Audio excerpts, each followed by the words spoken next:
반갑습니다 형님들. 안녕하세요. 오늘도 제 숲TV 생방송 와주셔서 감사드리고, 생방송 보신 형님들은 추천과 즐겨찾기, 이따 유튜브로 오시게 된 분들도 구독과 좋아요 한 번씩 눌러주시면 감사하겠습니다. 자, 워싱턴 대 클리블랜드 경기부터 먼저 시작을 하는데, 일단 맞대결 전적부터가 상당히 많이 보입니다. 맞대결상 클리블랜드가 12연승을 달리고 있다, 뭐 이런 것들이 많이 보이더라고요. 그리고 워싱턴이 얘네들 상대로 가끔 가다가 뭐 점수를 뽑은 적이 있지만은 대부분 안 좋은 날에는 그냥 대량 실점하면서 패배하는 그런 것들이 많이 있었습니다. 워싱턴이 여전히 좀 별로예요. 이제 페이스는 상당히 빠릅니다. 리그에서 한 3손가락 안에 드는 그런 페이스인데, 키션 조지의 성장이나 알렉사르도 조금 해주고 있다, 맥컬럼 같은 이런 베테랑 오면서 조금 나아지는 부분들, 그런 것들이 있긴 하지만 워낙에 좀 팀 체급 자체가 좀 떨어진다고 보이고 있는 것 같아요. 뭐 플레이상으로도 뭐 어떤 뭐 작업이라든지 그런 것들이 많이 크게는 안 보이고, 클리블랜드가 직전 경기 때는 거의 뭐 풀 멤버였었습니다. 메릴까지 복귀를 했었는데 뭐 괜찮더라고요. 클리블랜드가 사실 뭐 3점 같은 것들도 엄청 폭발을 하고, 그날 이제 필라델피아를 잘 막아세우기도 하면서 잘했는데, 근데 어찌 보면 필라델피아 벤치한테는 많이 밀렸어요. 그날 필라의 벤치 포인트가 64점, 클리블랜드는 21점에 그쳐가지고 이런 부분에서는 약간의 아쉬움이 있기도 했었습니다. 생각보다 뭐 필라델피아가 잘하고 있는 것도 있고, 클리블랜드도 그날 경기가 괜찮았는데 어쨌든 좀 타이트한 구간이 나오기도 하고요. 그래도 결국에는 클리블랜드가 이제 좀 한 11점 차 대승을 거두면서 괜찮았던 것 같아요. 내일은 뭐 원정이란 게 있지만은 뭐 작년에도 원정 전적이 나쁘진 않았었고요. 워싱턴한테 상대적으로 훌륭하다, 그런 것도 따지고 보면은 딱히 뭐 큰 변수가 있을 만한 게임처럼은 안 보입니다. 클리블랜드의 뭐 큰 점수차의 승리, 그런 것들도 기대해 볼 만한 것 같고요. 오바도 살짝 내다보는데 그거는 클리블랜드 수비력에 좀 달린 것 같아요. 워싱턴이 얼마나 넣어주느냐. 올 시즌에 워싱턴은 여기 보이는 것처럼 실점이 일단은 굉장히 많고, 최근 들어서는 득점이 살짝 모자라지만은 3점 퀄리티 같은 것들은 그래도 봐줄만한 수준이긴 합니다. 생각보다 여기에는 클리블랜드가 결장자들이 많았던 만큼 당장 직전 경기에 풀 멤버가 된 거니까 좀 공격이 약간 안 돌아간다 이런 게 있지만 슬슬 괜찮아질 거라고 생각이 되고 있어요. 클리블 쪽 좋게 보면서 오바도 같이 내다보도록 하겠습니다. 다음은 이제 올랜도 대 보스턴 경기인데, 여기 맞대결 상으로는 사실 올랜도가 보스턴한테 조금 잘해왔던 편이기도 하거든요. 일단 올랜도의 홈이라는 점들, 지금 홈에서는 보스턴 상대로 4연승을 달리고 있기도 합니다. 올랜도가 작년에도 좀 저득점으로 묶는다든지 이런 것들도 많이 발견이 되는데, 올랜도도 사실 베인을 데리고 왔지만 베인이 잘하고 있지는 못합니다. 베스트 스먼더 베인이 최근 3경기 동안 7.7득점, 야투율 34.8%, 3점 33.3%다. 엄청 못하고 있어요. 최근 3경기는 전부 한 자릿수 득점에 그칠 정도고, 어떻게 보면 얘한테 이제 1라운드 픽을 4장이나 가지고 이렇게 데리고 온 건데 못하고 있습니다. 그 전에 좀 약한 팀들을 상대했을 때 올랜도의 색깔이 조금 나온다 이런 말씀을 드렸지만은, 그러더니 뭐 직전 경기 좀 아주 형편없는 경기를 하기도 하고, 부지런한 손질에 턴오버가 많이 나온다든지 얼토당토하는 이런 패스 같은 것들, 이런 것도 많이 보였던 것 같습니다. 그리고 보스턴은 지난번에 이제 유타 상대로 한번 전반전에 36점으로 묶으면서 굉장히 좀 수비력을 과시를 했는데, 결국 그 경기를 역전당했거든요. 역전당한 데에는 보스턴이 3점을 너무 고집한 게 있다. 올 시즌에 보스턴이 지금 3점이 리그에서 거의 뭐 두 번째로 안 들어가는 수준이에요. 작년에는 리그에서 가장 많이 던지면서 한 7등인가? 막 그렇게 유지를 했는데, 올해는 일단은 성공률이 개판이고, 유타전에서도 3점을 50개 넘게 던졌거든요. 그날 후반전에 3점만 고집하다가 팅팅쇼가 나오면서 결국 역전패까지 했다. 그래서 살짝 마음을 고쳐먹은 건지 직전 경기 이제 워싱턴과의 경기에서는 3점을 41개밖에 안 썼어요. 총 공격 횟수가 95번이었는데 3점 비율이 50%가 안 됐다. 보스턴답지 않은 색깔이라고 할 수 있겠습니다. 어쨌든 충분히 좋은 득점들을 했었는데, 보시다시피 이런 미드레인지의 비율이 상당합니다. 골밑에서의 슛이나 외곽에서의 이런 것들보다도 미드레인지가 굉장히 많았던 게 눈에 띄고 성공률이 좋았다. 근데 사실은 이런 미드레인지들은 그날 좀 슛감에 따라서 많이 좀 엇나가는 경우도 많이 있어요. 비효율적이라고 저는 사실 생각을 해가지고 요즘에 리그가 최대한 3점을 많이 쏜다, 미드레인지보다는. 그런 느낌인데, 고집을 약간 줄이고 잘했던 것들이 있었던 것 같기는 해요. 맞대결 상으로 여태까지 올랜도한테 좀 안 좋았던 게 있다든지, 차라리 그냥 언더 보는 게 좀 더 낫지 않을까. 여전히 보스턴은 3점은 그렇게 나아지고 있지는 않은 것 같아가지고요. 저는 한번 언더 쪽으로 생각해 보도록 하겠습니다. 다음 이제 샌안토니오 대 휴스턴인데, 제가 요즘 샌안토니오가 저번 피닉스전부터 해가지고 웬벤야마를 상대 팀들이 좀 이제 좀 밀어내는 그런 것들이 보인다고 했었는데, 그때 피닉스전에서는 웬벤야마의 골밑슛 빈도가 상당히 적었었고, 이런 밖으로 최대한 밀려가지고 더블팀을 당하다던가, 아직은 슛이 완성되지 않은 선수라고 저는 봐서 미드레인지들이 아쉬웠었다. 바로 다음 경기 레이커스도 비슷한 접근 방식을 취했습니다. 그전 피닉스처럼 엄청 막 더블팀을 많이 가거나 그러진 않았지만은, 웬베냐마한테 이런 쉬운 찬스, 골밑 득점을 많이 좀 덜 주는 한편 이런 외곽들을 강제를 했었고요. 이런 것들이 잘 먹힌 거였었다. 이런 부분에서 휴스턴은 다른 팀들보다도 더욱더 큰 강점을 가지고 있다고 보이거든요.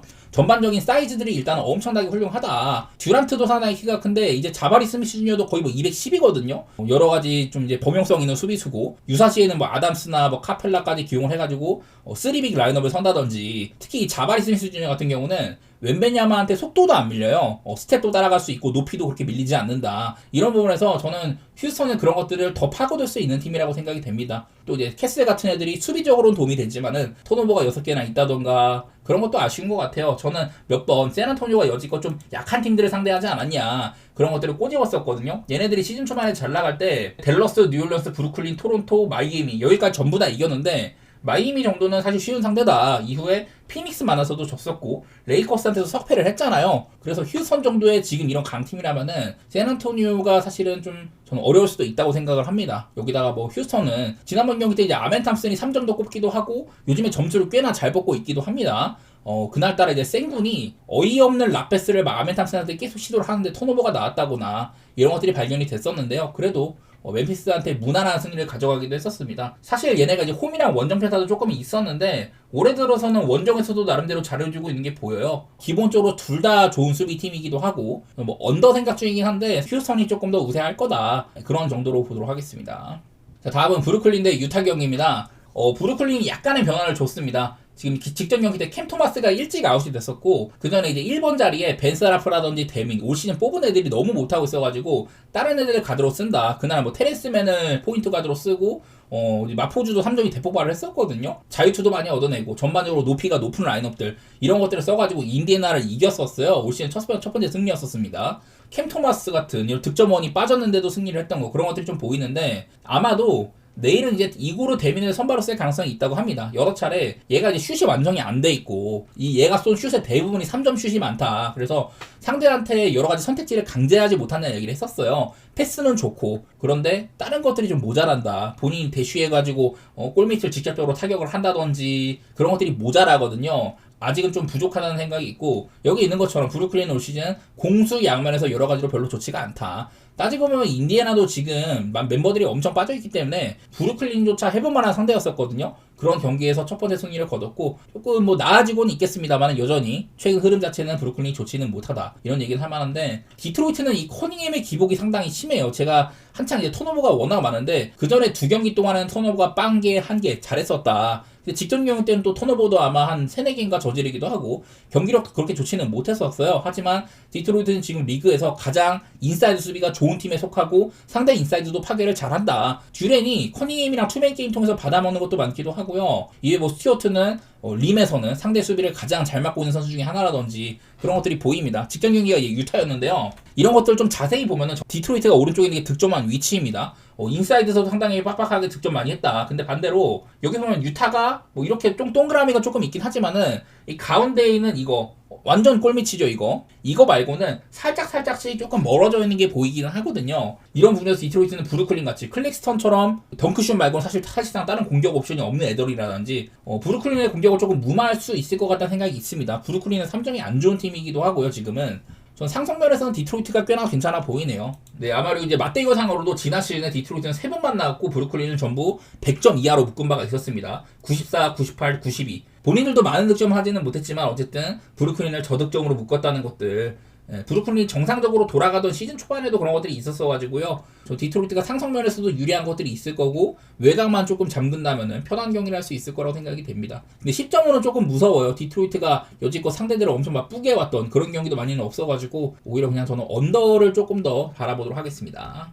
자, 다음 경기는 애틀랜타 대 토론토 경기입니다. 어떻게 보면 여기는 약간 좀 색깔이 비슷합니다. 둘 다 이제 포워드 농구를 한다는 생각이 있는데 원래는 애틀랜타 트레이 형이 중심이었다가 지금 빠져 있잖아요. 근데 트레이 형이 없는 기간에도 나쁘지 않았습니다. 특히 이제 올랜도를 사냥했던 경기에서는 이런 다니엘스, 리샤쉘, 제넌 존슨 이런 윙자원들의 손질이 상당히 좋았었다. 그런 것들 바탕으로 상대 공격을 좀 어지럽히고 지금 사실 외곽은 그렇게 좋지는 않지만은 빠른 농구를 통해 가지고 림을 직접적으로 타격을 한다던가 이런 면모는 많이 보였던 것 같아요. 여기 있는 것처럼 트레이 형이 없으니까 최근 들어서는 수비도 조금 나아지고 있는 것들이 있습니다. 트레이 형이 없어도 템포 자체는 빠르게 주고받기는 하더라고요. 그리고 토론토는 바렛, 잉그램, 반즈. 작년에는 반즈 중심으로 많이 돌아가다가 올해는 잉그램이 있어가지고 이제 미드레인지도 좋고 상대와 뭐 2대2 같은 것들도 할 줄 압니다. 기술이 나름대로 꽤 좋은 선수여가지고 올해는 반즈보다 잉그램이 상대한테 어그로를 많이 빼주더라고요. 거기서 파생되는 이런 커딩 플레이라든지 그리고 외곽으로 빼주는 것도 이런 것들이 상당히 훌륭합니다. 그래서 저는 잉그램 위주로 되는 이런 토론토의 오펜스가 꽤나 잘 되고 있다고 생각을 하는데, 여기다가 이제 뭐 전부 다 사이즈가 좋은 편이기도 하고 손질도 좋고 피지컬적인 수비, 그런 것들로 미러키를 박살냈었거든요. 그런 부분에서는 사실 토론토가 좀 뛰는 팀으로 저는 생각을 했는데, 시즌이 점차 거듭되면서는 지금 페이스도 살짝 떨어지고 있고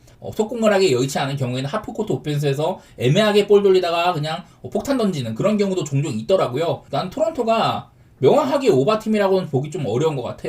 얘네들 시즌 첫 경기 때는 그때는 되게 오바 게임이었거든요. 애틀랜타랑 토론토가 서로 좀 이제 페이스를 서로 간에 맞춰가면서 굉장히 빠른 식으로 오갔는데, 그때까지만 해도 토론토가 명확한 오바팀이었다면은 지금은 뭐 그런 생각까지는 안 들어요. 토론토답지 않게 퀴클리가 그렇게까지 훌륭한 패서가 아님에도 리그 지금 어시스트가 1등입니다. 토론토가 서로 간에 이런 포워드들이 서로 뭐 밀어준다거나 그런 것들이 나쁘지 않은 상황처럼 보이긴 하더라고요. 여기다가 뭐 3점 수비가 3점 같은 것들도 꽤나 잘 넣고 있다든지 이런 것들도 있어서 저는 뭐 토론토가 사실 애틀랜타한테 밀릴 게 별로 없다고 생각을 합니다. 늘 이제 홈이나 원정 편차가 있는 팀이긴 하지만은 지금은 애틀랜타보다는 저는 토론토가 약간 우세한 면이 있다고 보이고요. 235.5 원래 같으면은 딱 시즌 첫 경기처럼 트레이 형이 있을 때라든지 뭐 엄청 막 빠르게 주고받는 그런 성격이 나오면 모르겠는데, 최근 흐름은 글쎄 235.5는 나는 애매한 것 같아.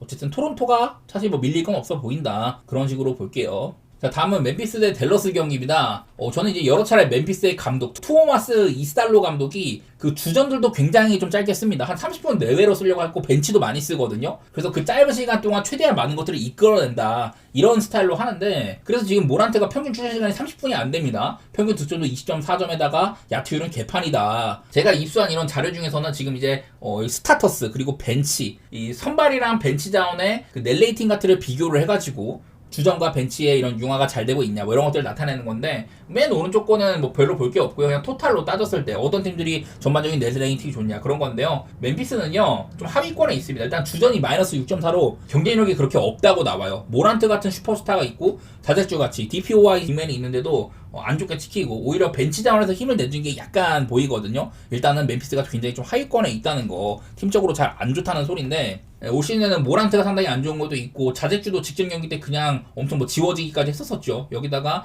KCP나 웰스, 작년 같으면 괜찮은 3&D인데 지금은 이런 것들도 잘 안 됩니다. 팀적인 구성이 좀 안 좋다는 생각인데요. 반대로 댈러스가 지금 너무 못하고 있기는 해요. 최근 경기들도 공격 그냥 개쓰레기에다가 오히려 수비는 조금 되는 모습이 있더라. 댈러스의 색깔이 일단 뭐 쿠퍼 플래그를 1번으로 쓰는 것부터 해가지고 전반적으로 높이가 높다, 그리고 수비가 지금 뭐 AD나 라이블리가 없는데도 수비가 꽤 되고 있다, 그런 것들을 얘기를 했었거든요. 이제부터는 플래그를 그냥 포워드로 쓰고 디안젤로 러셀을 선발로 쓰겠다, 약간 이런 변화도 있었습니다. 크리스도 괜찮은 수비수죠. 3점 쏠 줄 알고 구성이 나쁘진 않아. 하지만 공격이 너무 좀 안 풀리는 것들이 있더라고요. 직전 경기 이제 뉴올리언스한테조차 사실 이런 색깔상으로 지금 뉴올이 자이언이 없는 동안에는 리머텍이 어려울 거다, 슛 위주일 거다, 그런 식으로 바라봤는데 그날 경기까지 댈러스가 야투도 너무 극악이었었고 패배까지 하고 말았습니다. 그래서 저는 이 댈러스한테 그냥 손이 안 가네요. 그냥 얘네들은 언더 말고는 별로 볼 게 없을 것 같은데, 지금 멤피스도 이 선발 와꾸에 비해서는 점수를 많이 못 내고 있거든요. 그냥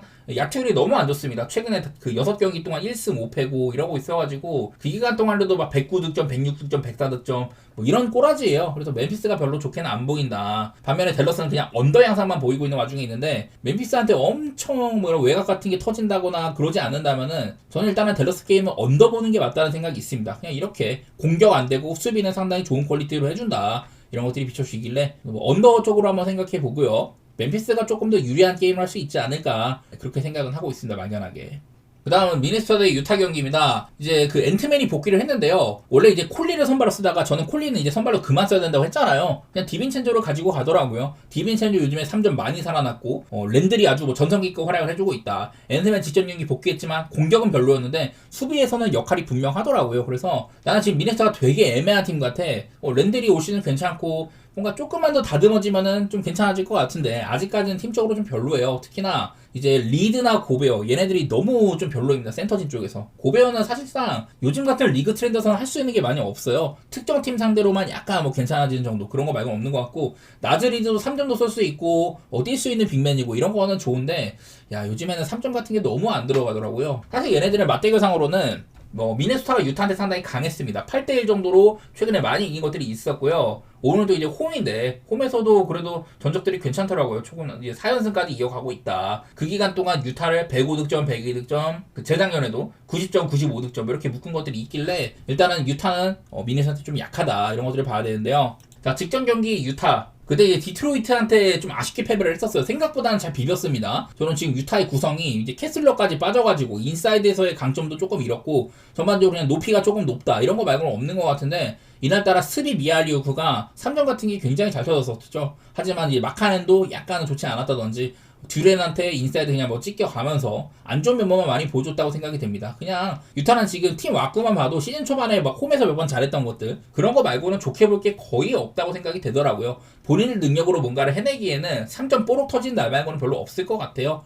그나마 요즘 자유투를 많이 뜯어내고 있다 이런 건 있지만은 지금 요즘에는 아예 공격 3대 카테고리가 전부 다 하위권인 것도 있습니다. 수비도 상대한테 많은 기회를 내줘가지고 괜찮게 나름대로 수비를 펼치는 거에 비해서는 실점이 많은 편이다. 슬슬 이제 미네소타가 약간은 좀 이제 언더팀 양상으로 가고 있고 3점이 살아나가지고 그래도 뭐 공격에서는 플러스가 되는 부분이 있는데, 그냥 뭐 쉽게 계산하면은 미네소타가 우세한 게임을 할 거라고 보긴 하는데요. 여태까지 미네소타는 브루클린 잡았던 거 이 경기도 사실은 한 3쿼터까지는 좀 치열치열했었었고 그 전에 샬럿 잡은 것도 비슷했거든요. 막판에야 좀 차이를 벌렸지 미네소타가 마헨을 편하게 볼만한 팀은 지금은 아니라고 생각이 됩니다. 뭔가 지금은 미네소타 마헨에 그렇게 막 손이 안 가고요. 언더도 생각 중인데요. 지금 미네소타도 언더보기 좋은 팀도 아니에요. 공격력이 꽤나 괜찮은 것도 있기도 하고 유타도 비슷하죠. 그래서 이 경기는 사실 나는 좀 별로 손이 안 가는 경기 같아.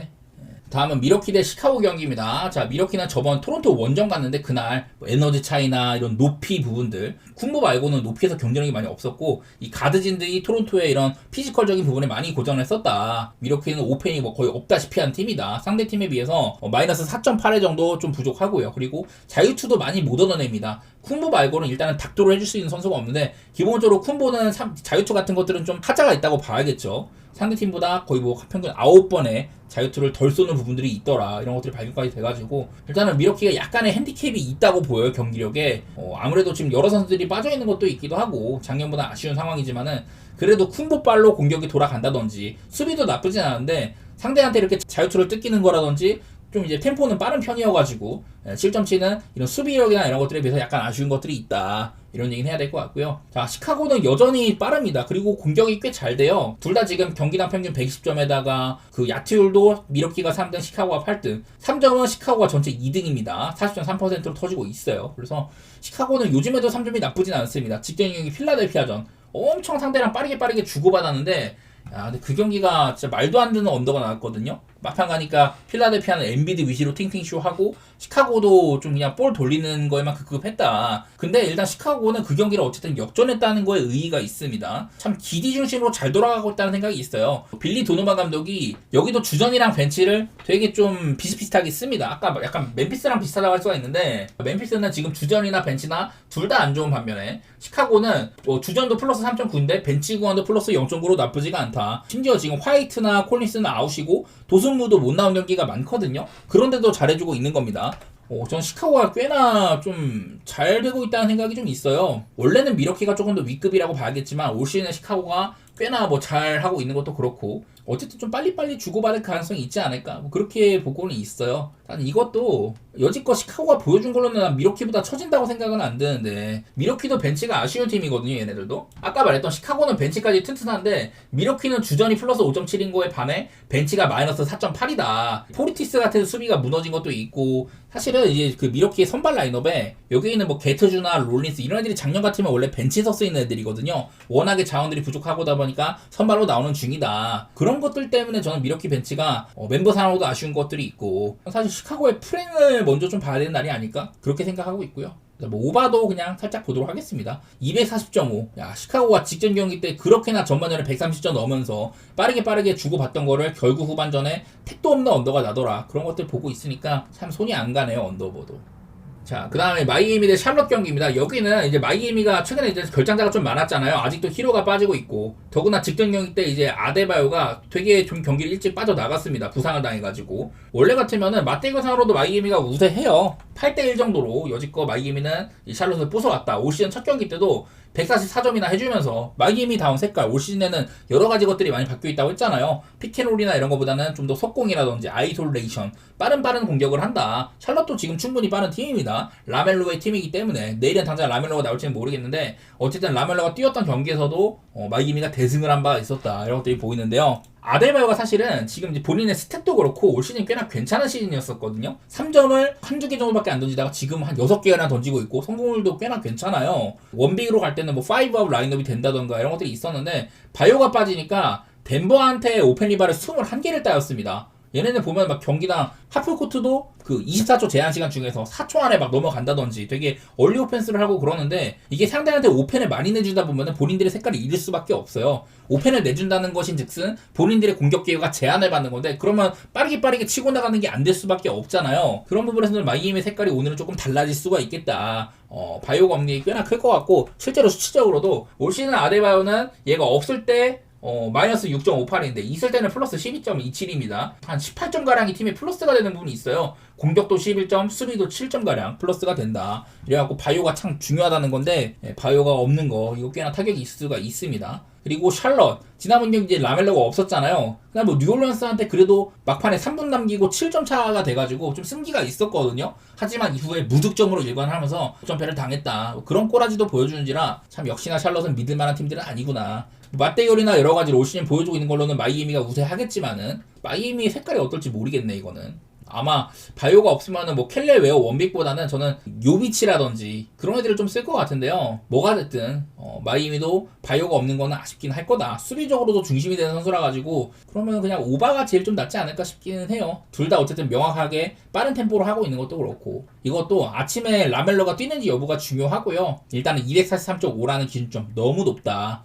원래 같으면 마이애미도 승을 좋게 보겠는데 이것도 아데바요가 없어갖고 살짝 그러네. 요즘에 마이애미도 살짝 한풀 꺾인 느낌이 있잖아요. 최근 샌안토니오, 레이커스, 클파, 덴버 어려운 이런 서부 팀들 원정에서 1승 3패였었습니다. 243.5 정도의 기준점을 뚫은 거는 레이커스전 딱 한 경기밖에 없었어가지고요. 좀 애매한 경기가 될 것 같다고 보입니다. 물론 다른 팀 만나다가 홈으로 오고 샬럿이니까 마이애미 5.5 정도는 밟을 만도 한데 내일 아침에 조금 더 단단히 해볼게요.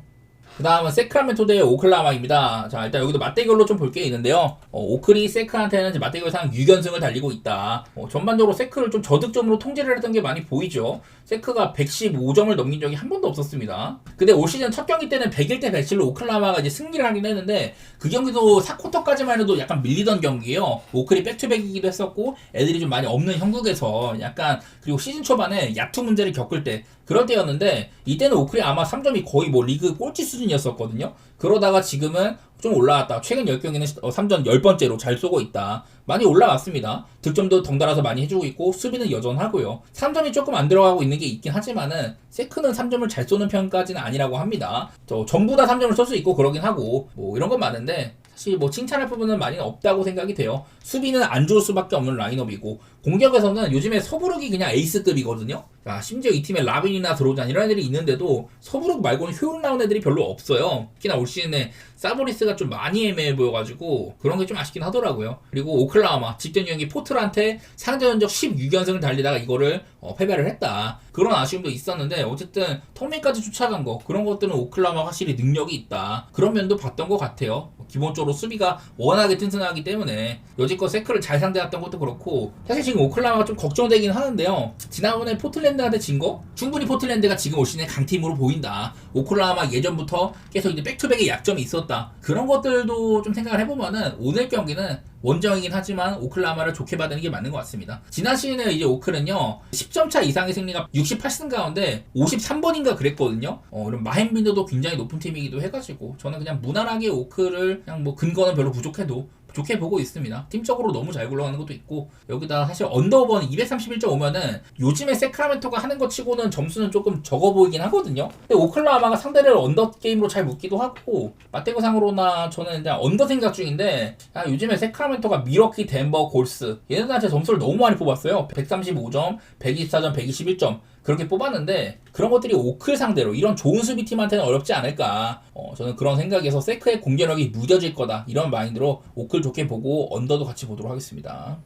자, 그리고 마지막으로는 덴버 대 골스 경기입니다. 일단 덴버는 원래부터 골스한테 강한 편이라는 얘기를 많이 드렸었어요. 두 번의 패배가 있는데 그 전까지는 상대 전적이 12승 1패로 덴버는 그냥 골스를 아주 잘 잡는 팀이었는데 지난 시즌에 막바지에 패배를 한 거나 그리고 올 시즌 아마 시즌 초반이죠. 덴버가 이제 연장 가가지고 패배한 적이 있었다. 참 이날 에런 고든의 커리어 하이라이트였는데 요키치가 너무 못했었죠 전날. 저는 그때부터 요키치가 슬슬 나이도 들어가고 역대급 센터들이 꺾이는 나이기도 하다. 유로바스켓도 뛰고 왔고 올 시즌에 이런 좀 공격 가담이 살짝 적어진 것들 그런 것들을 걱정을 했는데 직전 경기 때 그냥 마이애미한테 요키치가 엄청 요키치다운 스탯을 뿜어냈습니다. 사실 근데 그거 말고는 지금 뭐 브라운이 많이 좀 모자란 거 얘가 이제 3점 같은 게 작년에 40% 근처로 나왔는데 지금 아마 30%가 안 될 거예요. 마포주 대신에 데리고 온 캠 존슨 이 친구도 지금 3점이 아마 30% 초반인가 그렇게 알고 있거든요. 이 덴버가 지금 뭐 승리 잘 쌓고 있고 지표 같은 것들 수비도 꽤나 잘 되고 있는데 공격도 그래도 여전하다 이렇게 볼만은 하지만은 약간 아쉬운 면이 있는 것 같긴 하더라고요. 그리고 골스 직진 경기 때 이제 그 커리랑 버틀러, 그린 이런 애들 싹 다 결장을 했는데 그랬는데도 세크라멘토한테 되게 좀 선전을 했었습니다. 뭐 지기는 했지만은 일단 포지엠스키도 거의 뭐 트리플 더블급 활약을 했고요. 얘네들 없을 때 쿠민가가 1옵션이 돼야 되는 건 맞아. 쿠민가도 잘해줬습니다. 근데 갑자기 튀어나온 이제 윌 스미스. 요즘에 무디는 좀 잘했으니까 그렇다 치고 윌 스미스가 전 얘기는 들었어요. 2라운드 후반 때 뽑았는데 지진 경기 때 30득점으로 팀 내 최다 득점을 했다. 이런 것들 보면은 진짜 예측이 어렵습니다. 솔직히 그런 갑자기 진짜 튀어나온 놈이 30득점이나 한다? 말이 안 되는 거기는 하거든요. 어쨌든 뭐 기회가 오니까 잘하기는 했다. 하지만 내일도 골스는요. 덴버라는 어려운 상대를 하는 거기도 하고 그때 이제 덴버 잡았을 때도 막판에 커리가 4쿼터 때 진짜 말도 안 되는 3점 같은 거 많이 넣어줘가지고 이긴 거였었잖아요. 근데 내일은 이제 또 커리가 없습니다. 저는 여러 차례 커리가 없는 게 작년 기준으로는 7승 5패로 팀 자체는 꽤나 잘하긴 했었다. 하지만 이 공격에서 많은 부분들을 잃는 거 이런 것들은 확실히 좀 체크할 필요가 있다. 공격에서 커리가 없으면 8점 1점이 빠집니다. 대신에 수비가 좋아지지만 어쨌든 잃는 게 더 크기도 하고 9.6점가량 언더로 간다고 했었거든요. 지금 사실 228.5밖에 안 줬다. 저는 덴버는 오바팀이라고 보기는 하거든요. 생각보다 수비가 잘 되고 있지만 뭐 공격 잘 되는 거는 똑같고 골스도 이게 직전 경기 때 커리나 그린이나 이런 애들이 없다 보니 전반적인 템포는 좀 빨라진 게 있었어요. 노장들이나 이런 부상 병동인 애들이 많이 빠지니까 템포 자체는 올려서 하더라. 그날따라 뭐 사실 3점이 뭐 특출나게 잘 들어갔다고까지도 할 수 없는데 그래서 그냥 뭐 오바 같은 거 커리가 없어도 한번 막 덴버한테 예를 들어 한 120점 이하로 쏠 거다 그런 생각은 잘 안 들어가지고 일단 뭐 오바 보기에는 괜찮은 것 같고요. 덴버 입장에서도 지난번 경기 때 큰 변수가 있었던 요키치가 너무 못했다든지 커리가 그날따라 말도 안 되는 3점을 연속으로 터뜨려가지고 이걸 연장 보내고 승리까지 만들었다든지 그런 커리가 없는 약간 의외성도 줄어드는 부분이 있어가지고 뭐 덴버를 좋게 보도록 하겠습니다. 9.5는 좀 많이 높긴 한데 뭐 덴버 좋게 보고 여기다 오바 이렇게 볼게요. 기준점은 약간 떨어져 보이네요.